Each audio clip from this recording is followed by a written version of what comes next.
So that's backdrop. And so we can ask some core questions. What could exist? What is it that is an unmet need that's out there? And I think that as you pursue an unmet need, you are thinking both about, how do you create something? And I think the founding team is really the central concern at this stage. You need a small group of people who know and trust each other and who have or can together create a novel insight about a technology and or a market. And it's a group of people who have the capacity to take some risks. They're really risking their time. They're risking their earnings. If they could have been working at a big company making a normal salary, they're taking a step back from that and saying, I'm in a position to do something different here. Sometimes that means it's people who are early in career and they don't have expensive lifestyles yet. They don't have a mortgage to pay. Sometimes it's people whose confidence and competence allows them to take that risk. They have a little bit of resource, a little bit of margin to be able to go into taking that risk, but they also are looking to be able to get outside funding to make that happen.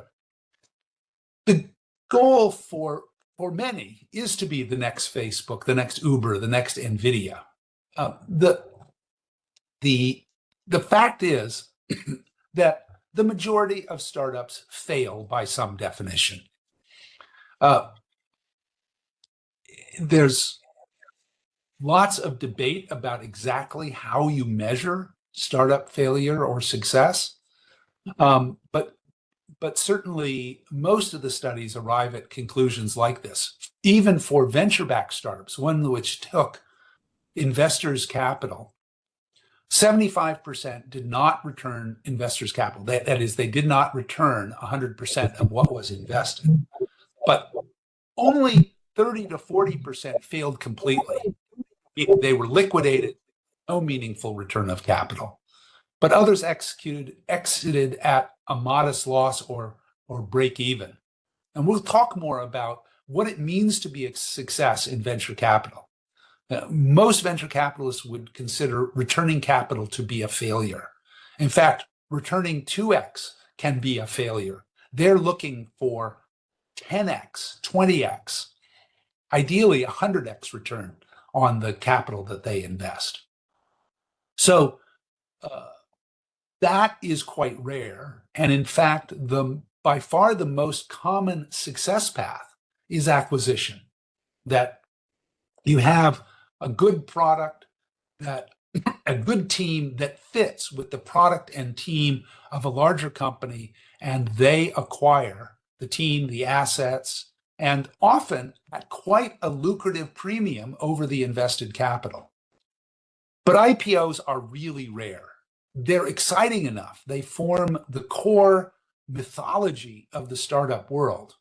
But of all startups, maybe 5% of successful exits are IPOs, which means that we're talking about less than 1% of all startups are IPOs. And it's quite a shifting wave. There are times when IPOs are possible, when the market is ready for the high-risk investment that new companies or relatively new companies represent, and times when the door is just closed. So the early stages I would describe as this, and this happens sometimes before you even say you're working on a startup. You build the idea, you brainstorm, you research markets, you understand the technology state of the art. Sometimes it's one person working alone. Sometimes it's a small group of friends or colleagues who are working on this idea. And then when they think they have an idea, they start fleshing out what is the group of people I need to do this.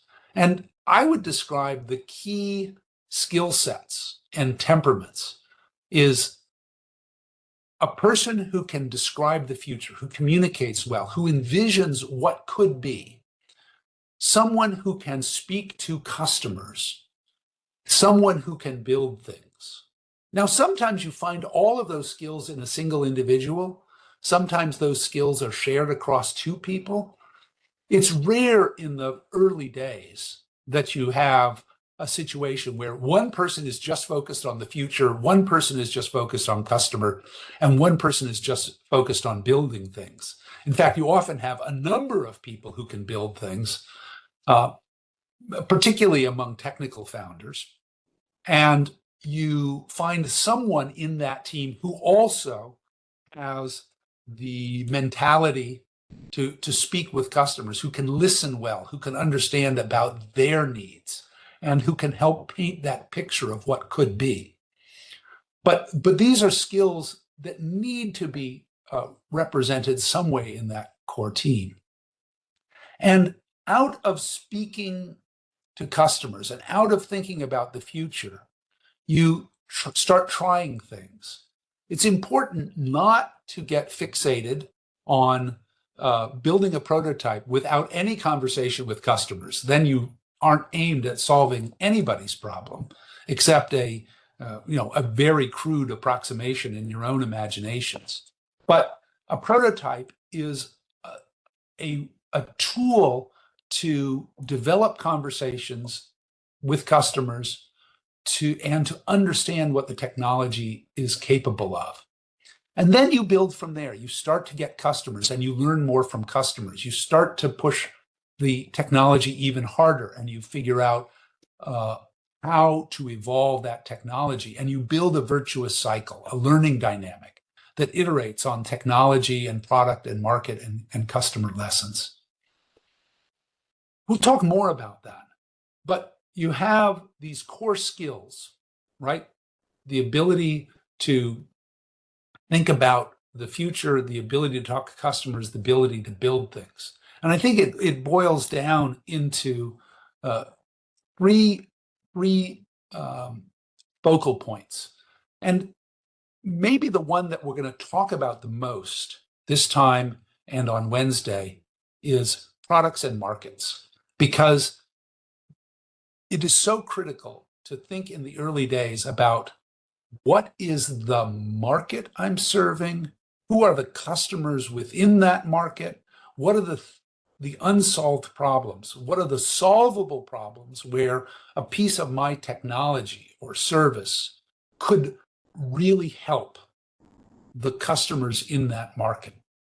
And so expertise about a market is a critical building block, as well as understanding of technology, because that helps you build the strategic vision about where the big emerging opportunities are within your domain. And emerging is a really key word here, because if it's just a big opportunity, but it's relatively static and well understood, it's almost certain that the big companies in that domain are already serving it. You need to look for places where there's change taking place, which is changing the nature of the problem or changing the nature of the competition or changing the nature of the technology that's required to solve that problem dramatically. It's also critically important to personalize it, to think about it not as a market, but as a set of customers and partners who have very specific problems, and you need to walk in their shoes. Clearly, part of building an expertise to lead in a startup environment is the ability to identify not just talent, but talent which is suitable to the technology and market you're going to pursue and complements the other people in that organization. So they need to be all at a high level of skill and commitment, but in fact diverse in the perspectives that they bring. You know, what aspects of the technology do they know? What are the interpersonal skills that they bring that make them able to work well together? How do they fill out that decision-making dynamic that sits at the heart of a startup effort. And it's really this combination of intensity and persistence and adaptability. I think particularly in the leadership, there needs to be a sense of always thinking bigger. Can you imagine just what the long-term impact could be? Not that you sell the big vision every day, but you need to be ready to identify those points in time when the vision is going to help drive things forward, as well as recognizing those times when, a small tweak here or a dedication to solving a very mundane problem is going to be the critical skill at the moment. And I think storytelling is central.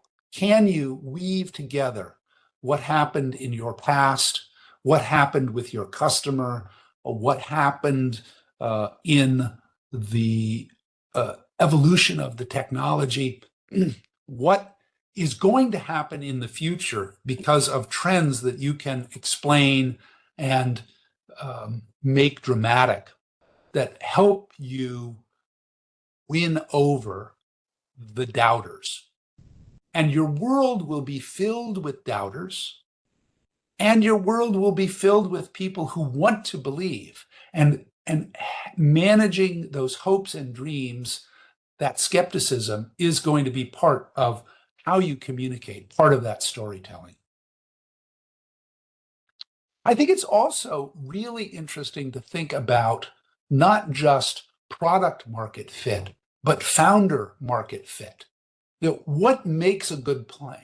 What makes a good area to work? And often it comes because you have some firsthand insight. You've experienced this problem yourself, and it gives you insight that leads you to a product, and you have an intuitive sense for it that you can bring to bear. Now, there is a downside of this. After all, I mean, if a founding team is just made up of software engineers, it will tend to build software engineering tools because that's where they feel the pain. And you have to make sure that that isn't a trap, because there are so many software engineering teams building software engineering tools. It can be a very crowded market. I think you also want to figure out, where are your unfair advantages? Where do you have particular combination of domain expertise, a network of people, credibility because of past accomplishments, and timing? It's not just that you've come up with a good idea, but you've come up with an idea at a time when demand for that particular thing may be on a sharp rise. And you want to identify those places where your skills and your passion intersect and double down, really invest. If you're really good technically at something and you really care passionately about it, that may be a great place to